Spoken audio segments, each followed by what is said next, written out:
الحمد لله رب العالمين، الصلاة والسلام على سيد الأنبياء والمرسلين.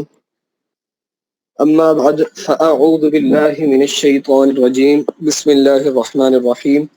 الصلاة والسلام عليك يا رسول الله، الصلاة والسلام عليك يا حبيب الله، الصلاة والسلام عليك يا نبي الله، وعلى آلك وأصحابك يا نور الله.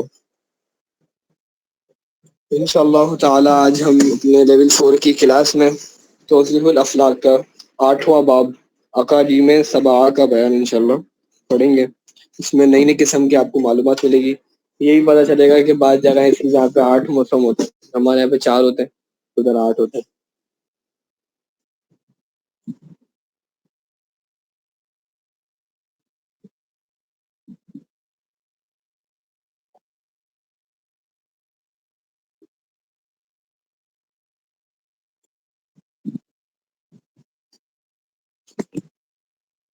آٹھواں باب اقالیم سبعہ کا بیان.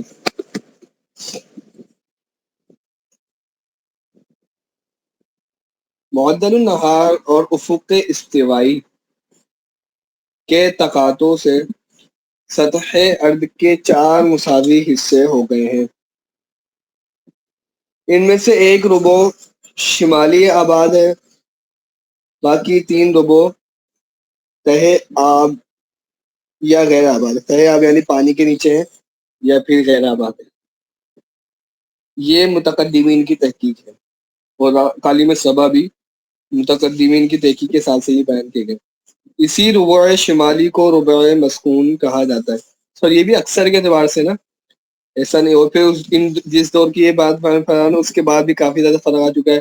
اعلیٰ حضرت علیہ الرحمٰن نے ایک جگہ پہ غالباً 20ویں جلد ہے، اس میں ایک جگہ بیان کیا کہ اس سے آگے کوئی نا وہ نہیں ہے، یہ آبادی نہیں ہے. لیکن آج کے دور میں اس سے آگے موجود ہوگی. اب تو کافی آگے تک جا چکی ہے نا آبادی. تو آج کے دور کی وفاتیں اور یہ پرانے دنوں میں بیان کر دیا کہ متقدمین کے تحقیق ہے. اسی ربع شمالی کو ربع مسکون یعنی ایسا ربع جس کے اندر رہائش ہو اس کو کہا جاتا ہے.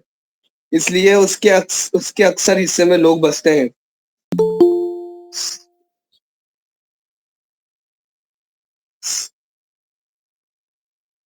سات دائرہ جو خط مستقیم کے موازی ہیں، 7 دائرے جو خط مستقیم کے متوازی ہیں اس ربع شمالی کے اکثر حصے کو 7 مستطیل حصوں میں تقسیم کرتے ہیں. یعنی جو ربع شمالی ہے نا اس کے اندر 7 دائرے فرض کیے. تو ان 7 دائروں سے کیا ہوتا ہے کہ 7 حصے ہو جاتے ہیں اس ربع شمالی کے، جو طول و عرض دونوں میں متفاوت ہیں.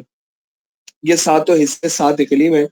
ہر اقلیم کا طول ایک طرف افق استوائی شمالی غربی سے اور دوسری طرف افق استوائی شمالی شرقی سے محصور ہے. اقلیم اول کے عرض کی ابتدا بعض لوگوں نے خط استوا سے مانی ہے، جہاں دن رات کا بھی تحقیقاً اور اکثر تقریباً 12 گھنٹے کو ہوا کرتے ہیں، جو کہ آپ پڑھ چکے ہیں. لیکن جمہور نے خط استوا سے 12 درجے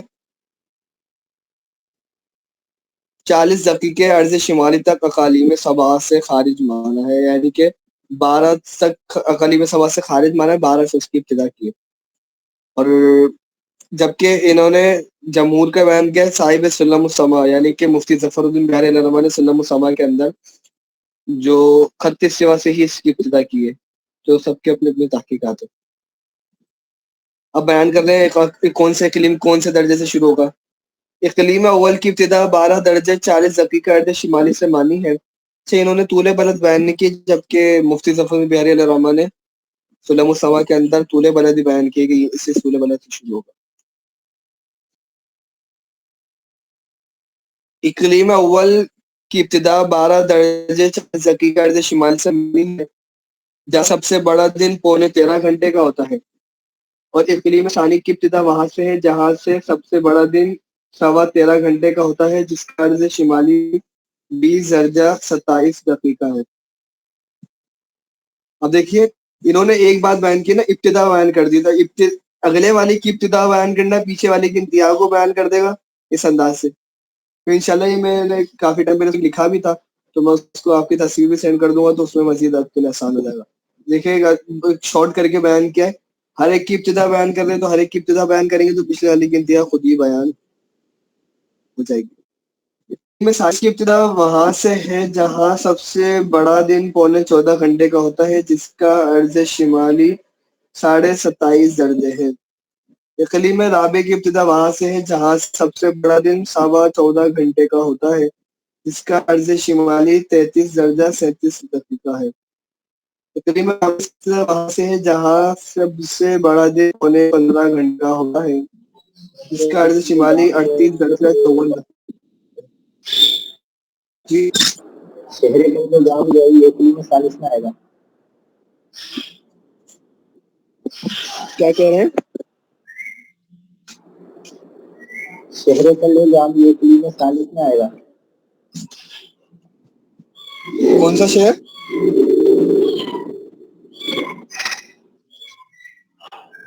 پہلے جام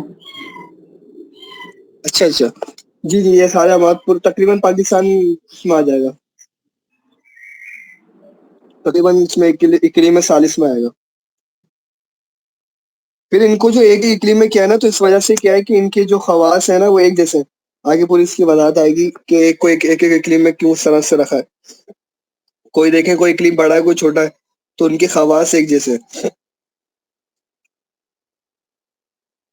اقلیم سابع کی ابتدا وہاں سے ہے جہاں سب سے بڑا دن 16.25 گھنٹے کا ہوتا ہے، جس کا عرض شمالی 47 درجہ 12 دقیقہ ہے۔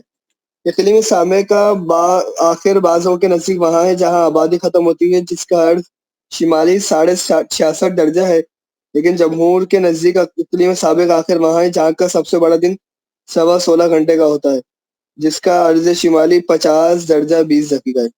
اس کے بعد آبادی جمہور نے اقالیم سبا سے خارج مانی ہے، جیسے کہ انگلینڈ وغیرہ، انگلینڈ، آئرلینڈ، اسکاٹ لینڈ وغیرہ۔ تنبیہ: تشریح میں تصریح کے خط سوا سے شمال کی طرف جہاں اور دیکھیں جنوبی دنیا کو لیا ہی نہیں ہے، جنوبی دنیا کو اقلیم سابانہ سبا کے اندر مانا ہی نہیں ہے، وہ بھی تمام کے تمام جنوبی دنیا اقلیم سبا سے خارج ہے۔ تشریح میں تصریح کے خط سے شمال کی طرف جہاں آبادی ختم ہوتی ہے اس کا عرض تمام میل اعظم کے برابر ہے، یعنی وہی 66.5 درجے بنے گا جیسے اوپر بیان ہوا تھا۔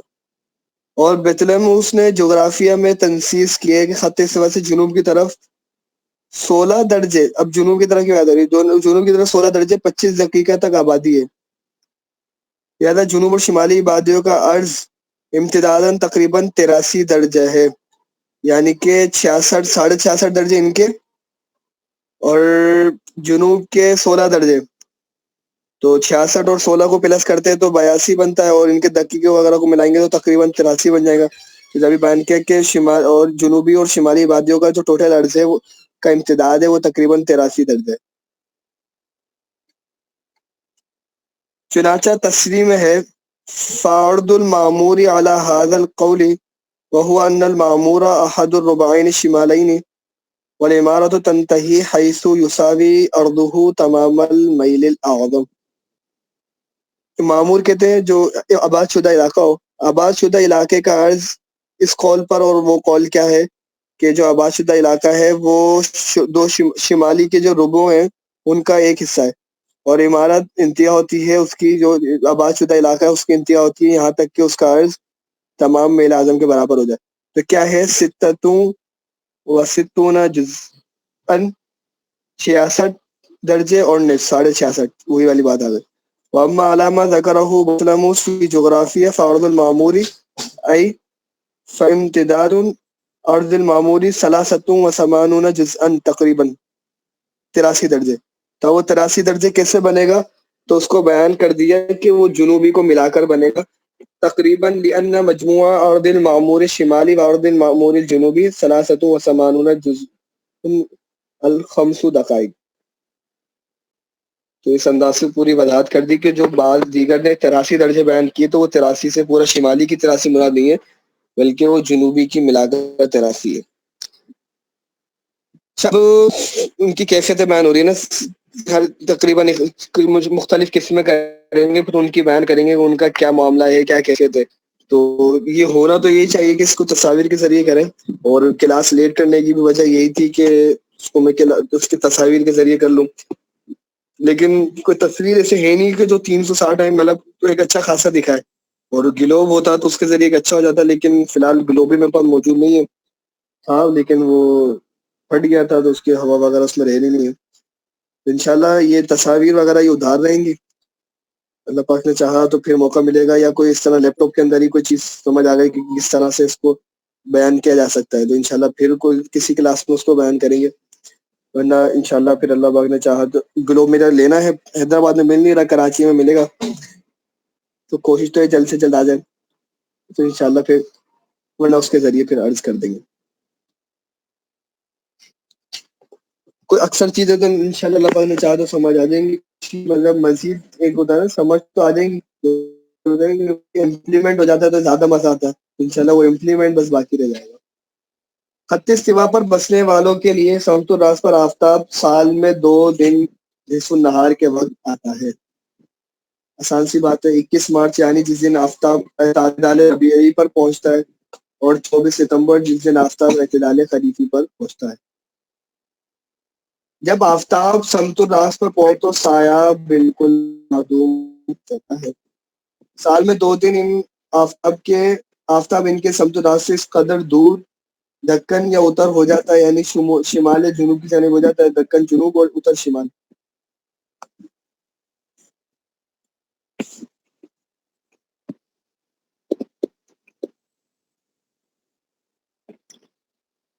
بلکہ شاید الٹا ہو گیا.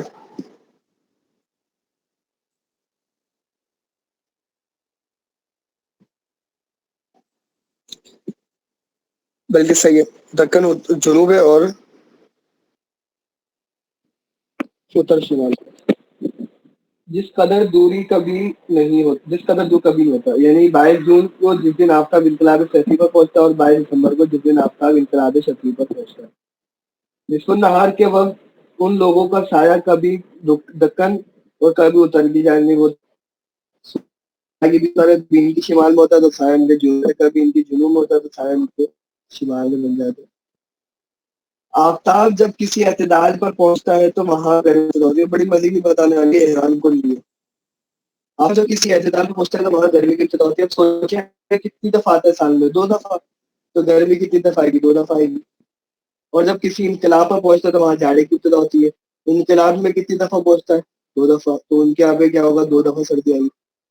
لہٰذا وہاں سال میں 2 بار گرمی اور 2 بار جاڑے یعنی سردی کا موسم ہوتا ہے. گرمی کے بعد جاڑ سے پہلے خریف, اور جاڑے کے بعد پہلے ربیع میں, اس لیے سال میں وہاں 2 بار ربیع اور 2 بار خریف ہوتا ہے. یعنی وہاں 8 فصلیں یعنی 8 موسم ہوتے ہیں. 2 بار گرمی, 2 بار سردی, 2 بار ربیع اور 2 بار خریف. نئی بات ہے. تفصیل یہ ہے کہ آفتاب جو ہی برج حمل یعنی 21 مارچ میں داخل ہوتا ہے تو وہاں گرمی کی ابتدا ہوتی ہے. جب برج ثور پہنچ کر اس کا میل اعظم کے برابر ہوتا ہے, یعنی 3 برج پورے کر لیتا ہے, اس کا میل اعظم کے بدلے نہیں بلکہ یہ برج بنے گا. جب برج ثور میں حمل کے بعد ثور ہی آتا ہے, تو حمل جو پورا کر لے گا اس کے بعد جب ثور میں پہنچے گا, جب اس کا میل اعظم اس کے برابر ہوتا ہے, آپ آدھا کر دیں تو 11.5, اور اس کا کر سکتے ہیں. لکھا ہوا ہے میل اعظم کی مقدار, میل اعظم کی مقدار ملی ہے تو اس کا پھر بن جائے گا.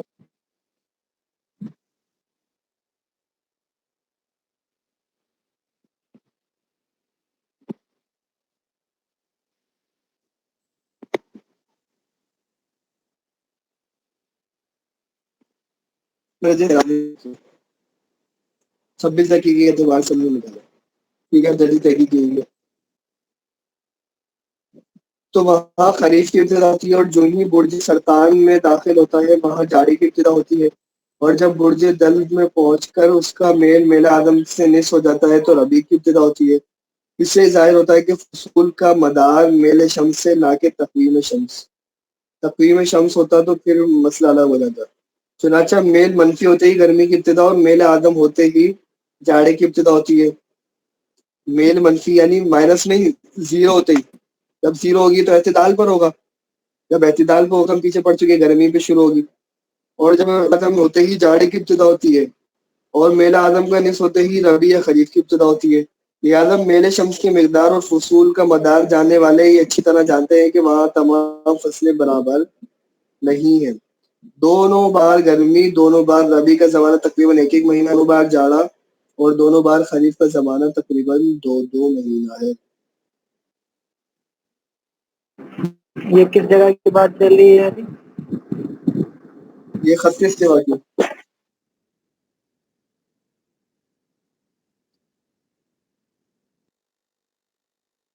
جن بلاد کا عرض یہ خط استوا والے کے جی لیے ہوگی، خط استوا والے کے لیے 2 بار گرمی 2 بار سردی۔ جی جی جی اب دوسری قسم، جن بلاد کا عرض میل اعظم سے کم ہے، جیسے مکہ معظمہ، مدینہ منورہ، لیکن اب جدید تحقیق کے ساتھ مدینہ منورہ کا عرض میل اعظم سے زیادہ ہے، لیکن یہ پرانے تحقیق کوئی کم کی ہوگی تو اس وجہ سے انہوں نے اس کے اندر شامل رکھا ہے۔ ویسے کیونکہ مدینہ منورہ کا عرض بلد ہے وہ 24 درجے اور کچھ دقیقے، تو یہ میل اعظم سے بڑا ہے۔ مدارس، بمبئی، حیدرآباد، یہ حیدرآباد پاکستان والا نہیں ہے، یہ انڈیا والا دکن، حیدرآباد دکن صوبے کا جو ہے وہ مراد ہے، کلکتہ وغیرہ۔ ان بلاد کے بسنے والوں کے سمت الراس پر بھی آفتاب سال میں 2 دن نصف نہار کے وقت آتا ہے، یعنی ان دنوں میں کہ جن دنوں میں آفتاب کا میل ان کے عرض البلد کے موافق اور برابر ہو۔ جب آفتاب سمت الراس پر آتا ہے تو سایہ بالکل معدوم ہو جاتا ہے۔ نصف نہار کے وقت ان لوگوں کا بھی سایہ کبھی دکن اور کبھی اتر کی جانب ہوتا ہے۔ ان میں سے جو بلاد خط استوا کے قریب ہے وہاں بھی فصلیں 8 ہوتی ہیں، یعنی موسم 8 ہوتے ہیں، اور جو خط استوا سے دور ہے وہاں فصلیں صرف 4 ہوتی ہیں۔ جن بلاد کا عرض میل اعظم کے برابر ہے ان بلاد کے بسنے والوں کے لیے سمت الراس پر آفتاب سال میں، اب یہ تیسری کے سوال ہے نا، کہ جن کا عرض میل اعظم کے بالکل عین برابر ہے، صرف ایک دن نصف نہار کے وقت ہی آتا ہے جب سورج انقلاب پر پہنچے گا، اس دن کے جس دن آفتاب کا میل ان کے عرض البلد کے موافق اور برابر ہو۔ لہٰذا جن بلاد کا عرض شمالی میل اعظم کے برابر ہے وہاں سمت الراس پر آفتاب اس دن آتا ہے جس دن وہ انقلاب سیفی پر ہوتا ہے، اور جن بلاد کا عرض جنوبی میل اعظم کے برابر ہے وہاں سمت الراس آفتاب اس دن آتا ہے جس دن آفتاب انقلاب شتوی پر پہنچتا ہے۔ جب آفتاب سمت الراس پر آتا ہے تو سایہ بالکل معدوم ہو جاتا ہے، اور ایسا نہیں ہوتا کہ نصف النہار کے وقت ان کا سایہ کبھی دکن یا کبھی اتر کی جانب ہو، بلکہ نصف النہار کے وقت ان کا سایہ صرف دکن یا صرف اتر کی جانب ہوتا ہے۔ یہاں بھی فصلیں 4 ہوتی ہیں۔ منطقۃ البروج کے ہر قطب کے مدار کا میل اعظم میل تمام جی سہار کے وقت سایہ علی دکن کے وقت ان کا سایہ صرف دکن یا صرف اتر کی جانب ہوتا ہے۔ دونوں میں فرق کیا ہے؟ اوپر والی اور نیچے والی عبارت۔ اوپر والی کے اندر کبھی ان کا کبھی یعنی کہ دونوں صورتیں آ رہی تھی نا، کبھی اتر کی طرف ہوگا اور کبھی دکن کی طرف ہوگا، جبکہ ان کا ہمیشہ یا تو کسی ایک ہی جانب ہوگا، جن کا اتر ہے تو ان کا اتر ہے، جن کا دکن ہے تو ان کا دکن ہی ہے۔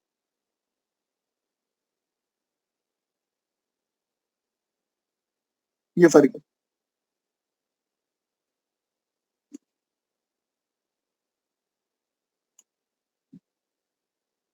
منطقۃ البروج کے ہر قطب کے مدار کا میل تمام عرض البلد کے برابر ہے، اس لیے منطقۃ البروج کے ہر قطب کے مدار کا ایک نقطہ ان بلاد کے افق سے ماس ہے، مگر ایک قطب کا مدار افق سے اوپر اور ایک قطب کا مدار افق سے نیچے۔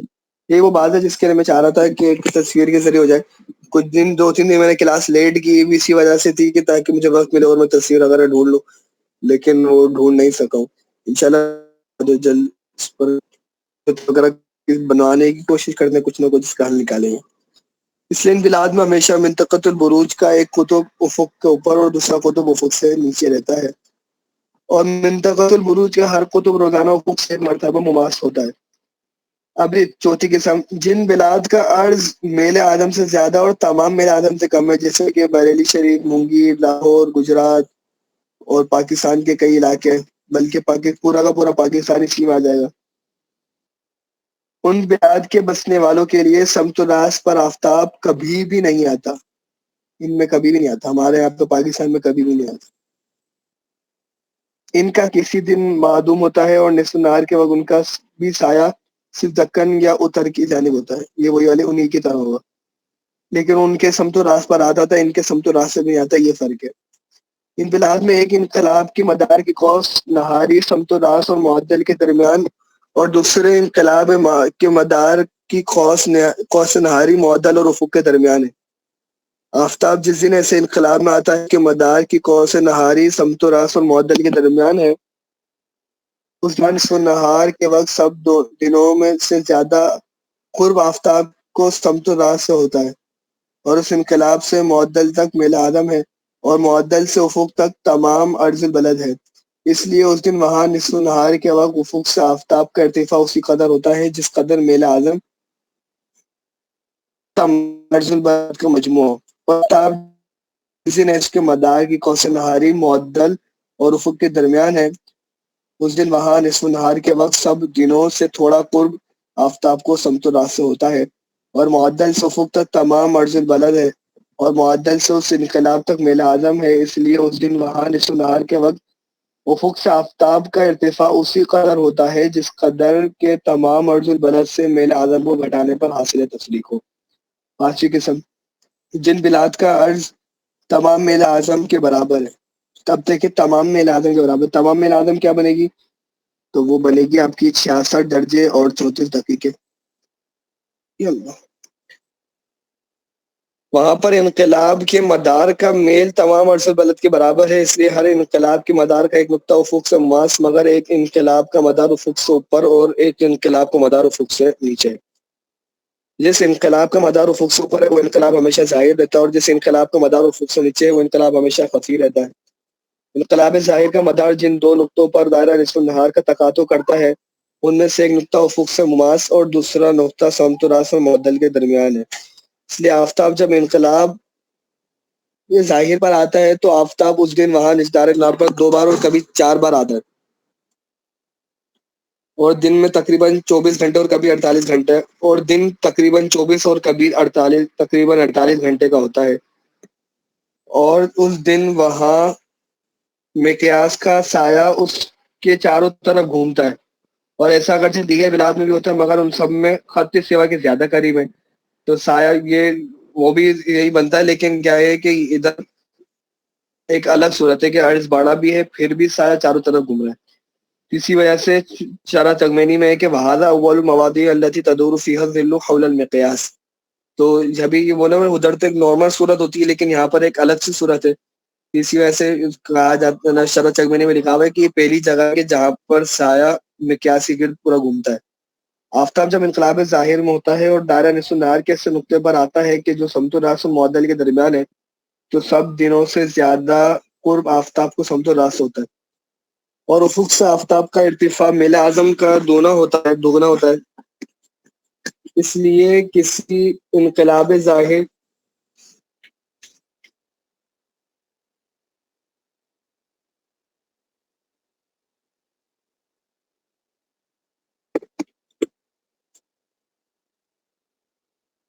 اس لیے کہ انقلاب ظاہر سے معدل تک میل اعظم ہے، اور معدل سے افق تک تمام عرض البلد ہے جو میل اعظم کے برابر ہے، اور آفتاب جب انقلاب خفی پر آتا ہے تو وہاں ایک رات تقریباً 24 اور کبھی 48 گھنٹے کی ہوتی ہے۔ منطقۃ البروج کے قطبوں کے جو 2 مدار ہیں وہ معدل النہار سے اسی قدر دور ہیں جس قدر معدل النہار سے سمت الراست والقدم ہے دور ہے۔ اس لیے منطقۃ البروج کے قطب کے مدار کا ایک نقطہ سمت الراست پر اور دوسرے قطب کے مدار کا ایک نقطہ سمت القدم پر منطبق ہے۔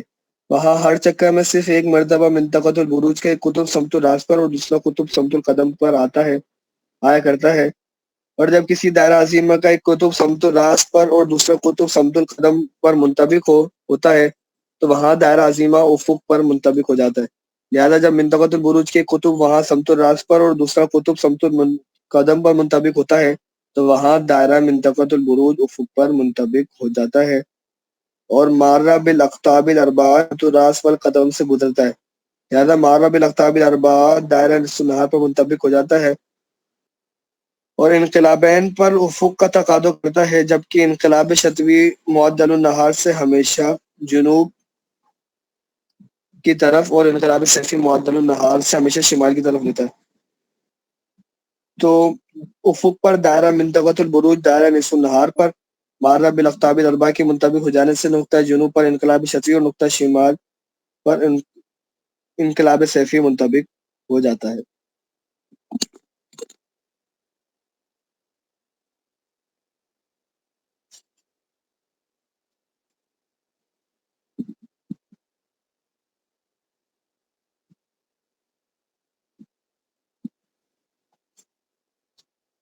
چلیں انشاءاللہ یہاں سے اور اگلی قسم ہماری جن بلاد کا عرض شمالی میل اعظم کے برابر ہے، تو انشاءاللہ اس کو کل کلاس رکھ لیتے ہیں، کل اس کو پڑھیں گے۔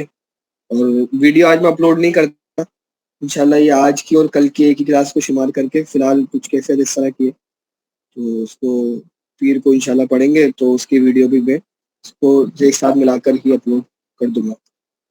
صلو علی الحبیب صلی اللہ تعالی علی محمد صلی اللہ تعالی علیہ وسلم۔ السلام علیکم ورحمۃ اللہ وبرکاتہ۔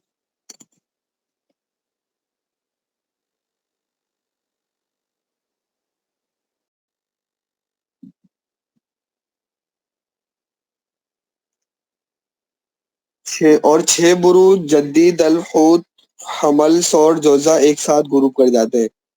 پھر جو بروج ایک ساتھ طلوع کرتے ہیں اور آگے پیچھے افق کے غربی پر پہنچتے ہیں اور آگے پیچھے غروب کرتے ہیں۔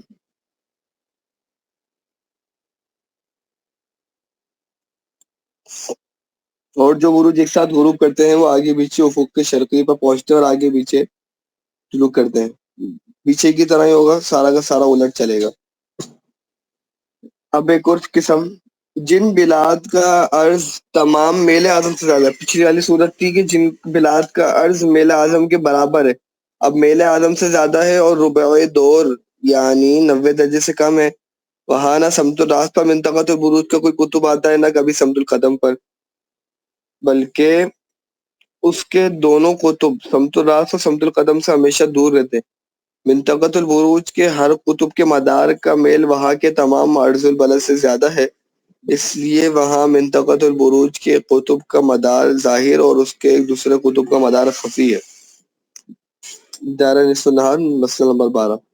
منطقۃ البروج کے قطب کا مدار ظاہر جن دو نقطوں پر دائرہ نصف النہار کا تقاضا کرتا ہے ان میں سے ایک نقطہ افق اور سمت الراس کے درمیان اور دوسرا نقطہ سمت الراس اور معدل کے درمیان ہے۔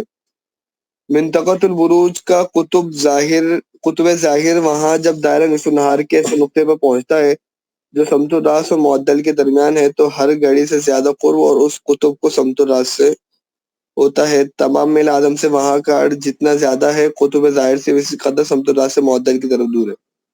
وہاں اعظم مدار ظاہر یعنی جس مدار کا میل تمام عرض البلد کے برابر ہے اور شمالی یا جنوبی ہونے میں عرض البلد کے موافق ہے، وہ دو نقطوں پر منطقۃ البروج کے تقاضا کرتا ہے۔ یوں ہی اعظم مدار خفی جس مدار کا میل تمام عرض البلد کے برابر ہے اور شمالی یا جنوبی ہونے میں عرض البلد کے مخالف ہے۔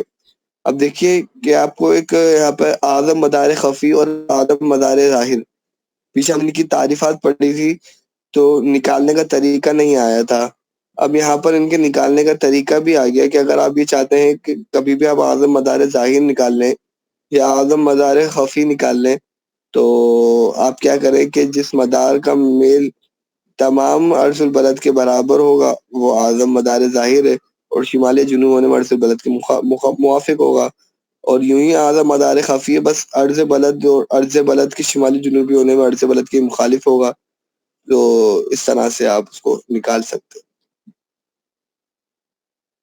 یوں ہی اعظم مدار خفی بھی دو نقطوں پر منطقۃ البروج کا تقاضا کرتا ہے، لہذا وہاں منطقۃ البروج کی ایسی 4 قوسیں ہیں جن میں سے ایک کے دونوں کنارے سے اعظم مدار ظاہر سے اور ایک کے کنارے اعظم مدار خفی سے مماس ہے۔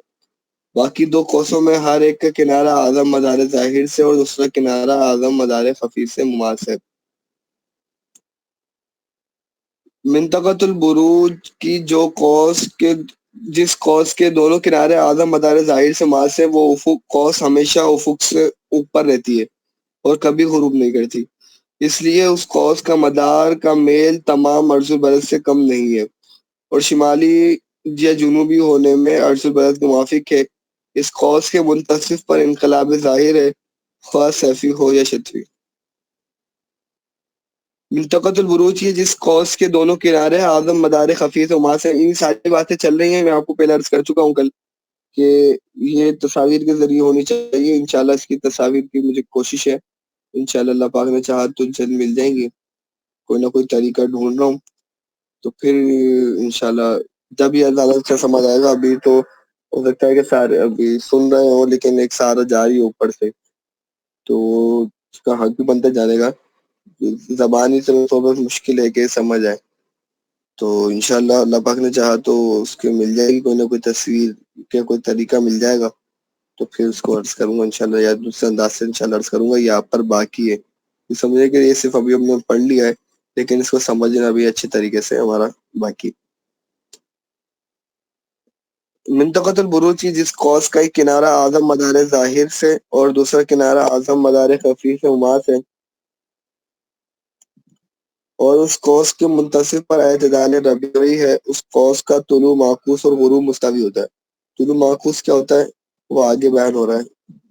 ایسے بلاد میں کہ جن کا عرض بلد شمالی تمام میل آدم سے زیادہ اور ربوع دور سے کم ہے اور طلوع مستوی غروب معکوس ہوتا ہے، اس بلاد کا میں جن کا عرض البلد جنوبی تمام میل آدم سے زیادہ اور ربع دور سے کم ہے۔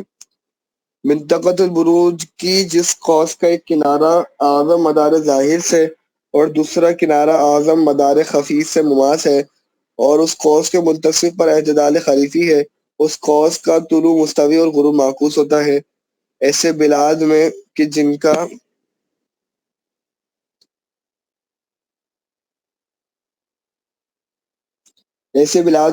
کا عرض البلد شمالی تمام میل آدم سے زیادہ اور ربع دور سے کم ہے اور طلوع معکوس اور غروب مستوی ہوتا ہے، ایسے بلاد میں کہ جن کا عرض البلد جنوبی تمام میل آدم سے زیادہ اور ربع دور سے کم ہے۔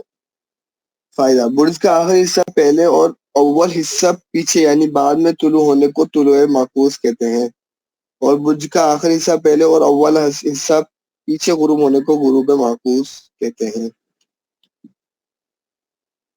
جس کا عرض پورے 90 درجے ہے، وہاں معدل النہار کا ایک قطب سمت راس اور دوسرا قطب سمت القدم پر اور افق حقیقی معدل النہار پر منطبق ہوتا ہے۔ یہ باتیں تو ہم پڑھ چکے۔ وہاں مشرق و مغرب متعین نہیں ہے۔ آفتاب جب انقلاب ظاہر میں ہوتا ہے تو ہر گھڑی سے زیادہ قرب آفتاب کو سمت راس سے ہوتا ہے، کیونکہ جب انقلاب میں پہنچے گا تو قطب کے سب سے زیادہ قریب اسی وقت ہوگا، اور افق سے آفتاب کا ارتفاع میل اعظم کے برابر ہوتا ہے۔ جب کیونکہ سورج میل اعظم پر ہوتا ہے تو میل اعظم پر ہونے کی وجہ سے، اور اس کا افق کہاں تک بن رہا ہے؟ دائرہ معدل النہار سے، تو دائرہ معدل النہار سے کتنا اوپر ہے سورج؟ میل اعظم کی مقدار کے برابر، لہٰذا یہ بھی کہہ سکتے ہیں کہ معدل النہار سے اتنا اوپر ہے، تو دوسرے لفظوں میں کہہ سکتے ہیں کہ معدل النہار جب ان کا افق ہے تو ان کے افق سے 23 درجہ 26 دقیقہ بڑا میل اعظم اوپر کی مقدار اوپر ہے، تو دونوں انداز سے کہا جا سکتا ہے۔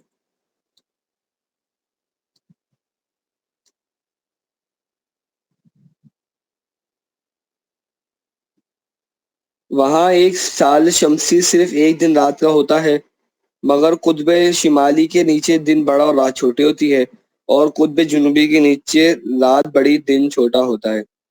اب یہ ساری آسان باتیں ان کو تو سمجھا جائے، جس کی وجہ یہ ہے کہ آج کل اوج شمس معدل النہار سے شمال کی طرف اور حدید شمس معدل النہار سے جنوب کی طرف ہے، اور آفتاب جب اوج یا اس کے آس پاس ہوتا ہے تو اس کی حرکت ذاتیہ سست ہوتی ہے، جب سست ہوگی تو اس کی جو مقدار ہے وہ زیادہ دن میں طے کرے گا، اور جب وہ حدید یا اس کے پاس ہوتا ہے تو اس کی حرکت ذاتیہ تیز ہوتی ہے، لہٰذا آفتاب جب معدل النہار سے شمال کی طرف ہوتا ہے تو اس کی حرکت ذاتیہ سست، اور جب وہ معدل النہار سے جنوب کی طرف ہوتا ہے تو اس کی حرکت ذاتیہ تیز ہوتی ہے، لہٰذا آفتاب اپنی حرکت ذاتیت سے بروج جنوبیہ کو جتنی مدت میں طے کرتا ہے اس سے زیادہ مدت میں بروج شمالیہ کو طے کرتا ہے۔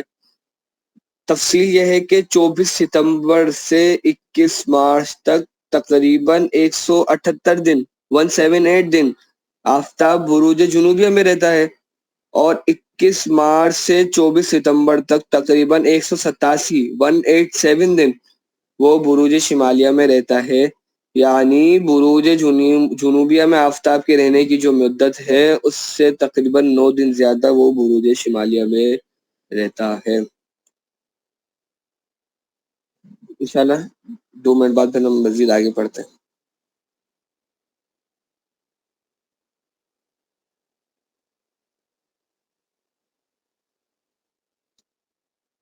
خاتمہ. یوم کوکبی، یوم حقیقی، یوم وسطی، یہ ہم پہلے پڑھ چکے ہیں. خاتمے میں بہت سی باتوں کی دہرائی ہوگی، کچھ نئی باتیں بھی آئیں گی، اور جتنی صلاحات پڑھی ہیں ان تمام کی تمام ساری ایک ساتھ ذکر کر کے ان کی تعریفات بھی آئیں گی. تو خاتمہ تو اسی طرح سے ہوتا ہے کہ کتاب میں جو باتیں رہ جاتی ہیں ان کو مکمل کرنا، یا جن میں تھوڑی بہت کمی رہ جاتی ہے ان کو پورا کرنا خاتمہ ہی ہوتا ہے. تو یوم کوکبی، یوم حقیقی، یوم وسطی. وسط شمس اور حرکت وسطیہ کے بیان میں یہ بتایا جا چکا ہے کہ آفتاب حقیقی کی حرکت منطقۃ البروج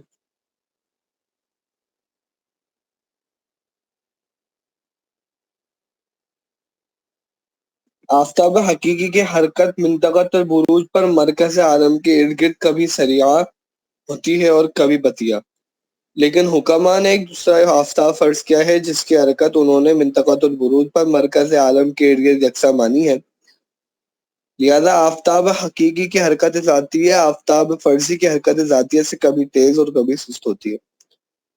اب فرض کیجئے کہ آج کوئی کوکب ثابت اور کوئی سیارہ ایک ساتھ طلوع ہیں، تو یقین جانیے کہ کل یہ دونوں ہرگز ساتھ طلوع نہ کریں گے، بلکہ کوکب ثابت کا طلوع مقدم اور سیارے کا طلوع مؤخر ہوگا.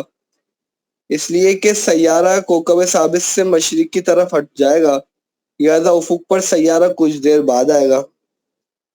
یوں ہی دو سیاروں میں سے کسی کی حرکت ذاتیہ سریعیہ اور کسی کی حرکت ذاتیہ بطیء ہوتی ہو، اور وہ دونوں کسی دن ایک ساتھ طلوع ہوں تو دوسرے دن وہ دونوں ہرگز ایک ساتھ طلوع نہ کریں گے، بلکہ جس کی حرکت ذاتیہ بطیء ہوگی جس کی حرکت سلو ہوگی، اس کو سمجھیے گا، جس کی حرکت سلو ہوگی وہ طلوع میں متقدم ہوگا، اور جس کی حرکت ذاتیہ سریعہ ہوگی اس کا طلوع مؤخر ہوگا. حرکت سریعیہ کی بات کر رہے ہیں نا، تو حرکت ذاتیہ کی بات کر رہے ہیں، حرکت ظاہریہ کی بات نہیں کر رہے. تو حرکت ذاتیہ طلوع غروب جو ہوتا ہے وہ حرکت ظاہری کی وجہ سے ہوتا ہے، حرکت ذاتیہ کی وجہ سے نہیں ہوتا. تو جب وہ مزید کیا ہوگا، حرکت سریعہ کی وجہ سے وہ افق سے مزید دور ہو جائے گا، جتنا کل مقدار ہوگی اس سے زیادہ اس کو مزید طے کرنی پڑے گی، تو اس کی وجہ سے وہ مزید اس کو ٹائم لگے گا، تو اس کی وجہ سے وہاں پر طلوع وغیرہ مؤخر ہوتا ہے.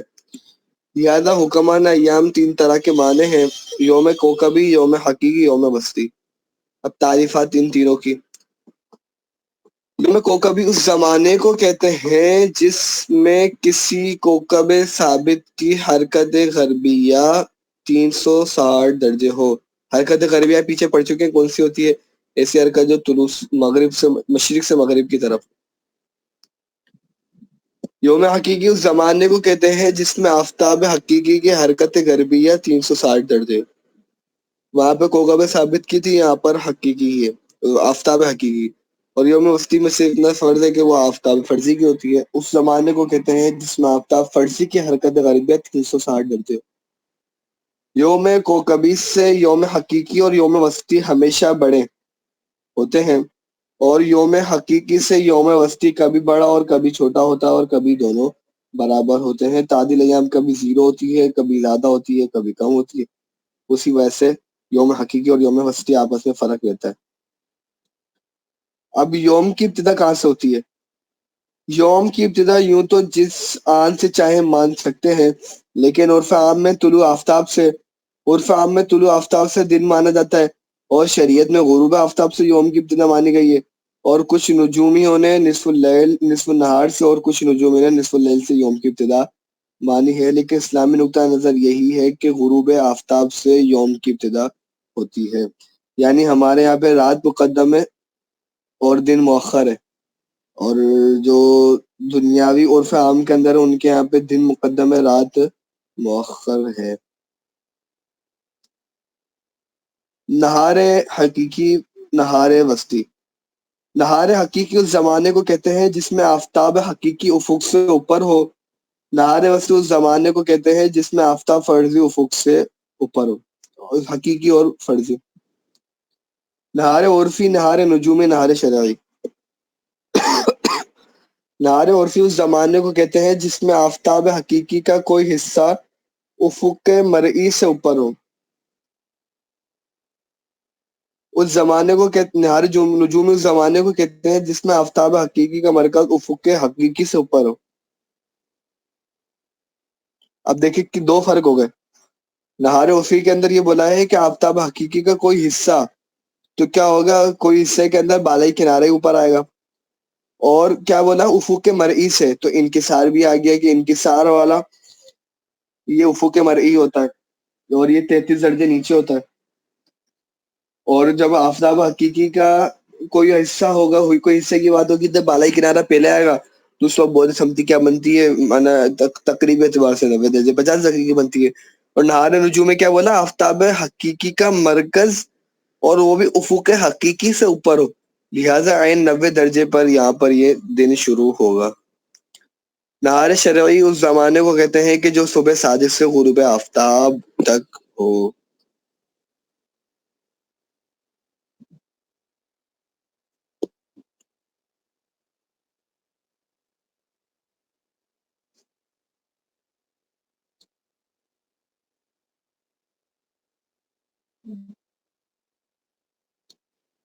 ساعت معتدلہ اور ساعت زمانیہ۔ یوم حقیقی کو 24 حصوں میں تقسیم کر کے ہر حصے کا نام ساعت معتدلہ حقیقیہ اور ساعت مستویہ حقیقیہ رکھا ہے، اور لیل حقیقی و نہار حقیقی کو 12 حصوں میں تقسیم کر کے ہر حصے کا نام ساعت زمانیہ حقیقیہ، دیکھیں حقیقیہ کی بات ہو رہی ہے، اور ساعت معوجہ حقیقیہ رکھا ہے۔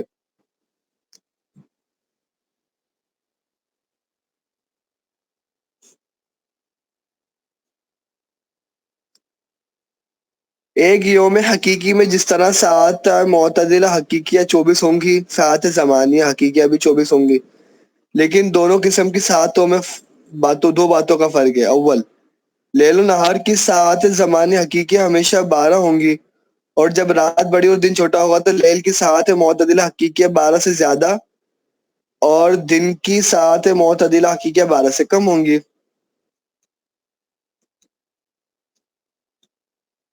اور جب رات چھوٹی ہوگی اور جب رات چھوٹی ہو اور دن بڑا ہو تو لیل کی ساعت معتدلہ حقیقیہ 12 سے کم اور دن کی ساعت معتدلہ حقیقیہ 12 سے زیادہ ہوں گی۔ لیل و نہار کی ساعت معتدلہ ہمیشہ باہم برابر ہوں گی، اور جب رات بڑی اور دن چھوٹا ہو تو لیل کی ساعت زمانیہ بڑی اور دن کی ساعت زمانیہ چھوٹی ہوں گی۔ جب رات چھوٹی اور دن بڑا ہو تو لیل کی ساعت زمانیہ چھوٹی اور دن کی ساعت زمانیہ بڑی ہوں گی۔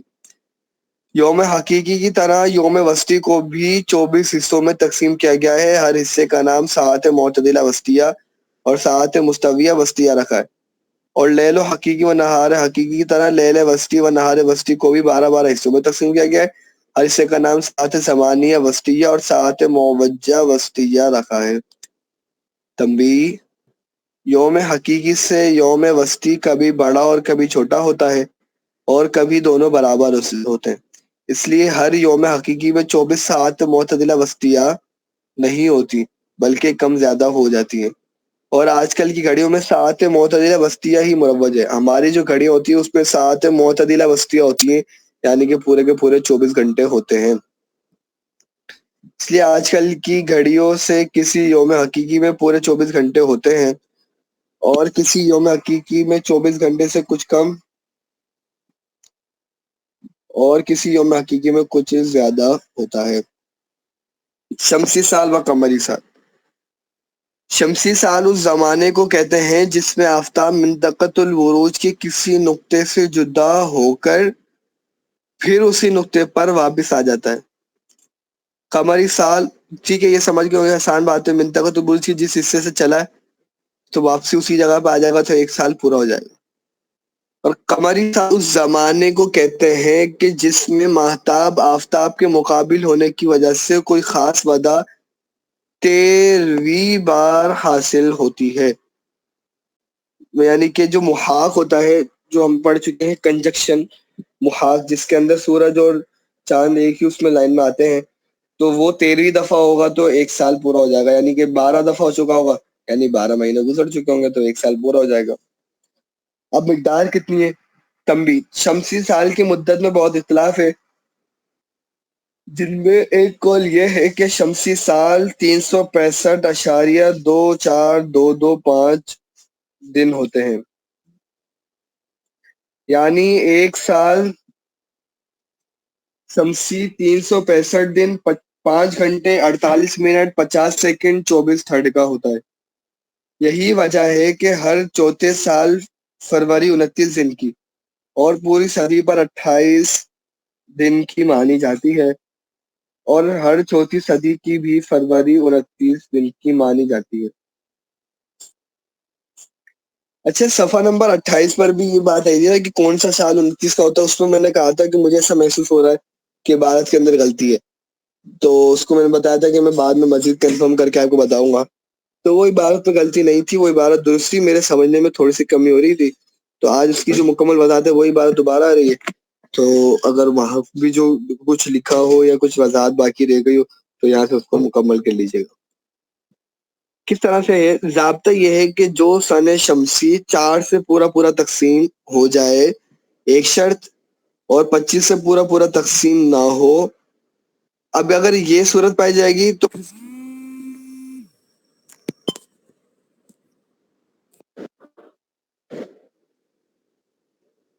اور 25 سے پورا تقسیم نہ ہو، پھر یہ دیکھیں گے جب 25 سے بھی پورا تقسیم نہیں ہو رہا تو پھر کیا ہے کہ ایک اور صورت کیا ہے کہ 400 سے بھی پورا تقسیم ہو جائے اور 4000 سے پورا تقسیم نہ ہو، اس سن میں 29 دن کی فروری مانی جائے گی، اور باقی سنی میں صرف 28 دن کی فروری مانی جائے گی۔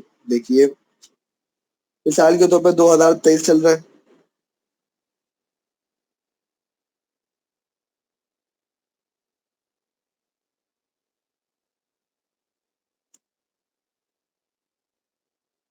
اب 2023 میں تو پہلی شرط ہی نہیں پائی جائے گی کہ اس کو ہم 4 سے تقسیم کریں گے تو 4 سے تقسیم ہی نہیں ہوگا۔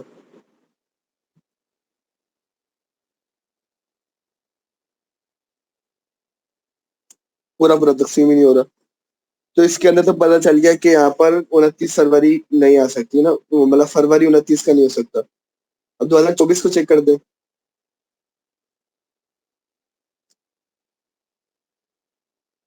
تو اس میں پہلی شرط پائی گئی، اور کیا کرنا ہے، جو 4 سے تقسیم ہو جائے اور 25 سے پورا تقسیم نہ ہو، 25 سے پورا تقسیم نہیں ہو رہا، لہٰذا آپ کیلنڈر میں چیک کرتے ہیں کہ حقیقت ایسا ہی ہے کہ اس کے اندر فروری 29 کی آتی ہے نہیں آتی۔ 2024 کا چیک کر لیتے ہیں، دیکھ لیں جو فروری 29 کا مطلب 2024 کا فروری ہے اس کے اندر فروری 29 بھی آ رہی ہے، اور جب اس طرح بھی کیفیت ہو کہ یہ والی صورت بھی نہیں پائی جا رہی، یعنی کہ 25 سے بھی پورا تقسیم ہو رہا ہو، تو پھر اس صورت کے اندر آپ آگے اس کو دیکھ لیں، حل کر لیں، جو 400 سے بھی پورا تقسیم ہو رہا ہو اور 4000 سے پورا تقسیم نہ ہو رہا ہو تو اس سن کے اندر 29 دن کی فروری مانی جائے گی، بقیہ سالوں کے اندر 28 دن کی فروری مانی جائے گی۔ تو یہ ادھر بھی وضاحت یہ والی بنے گی، یہی سیم عبارت تھی وہاں پر۔ لیکن آفتاب کی حرکت شرقیہ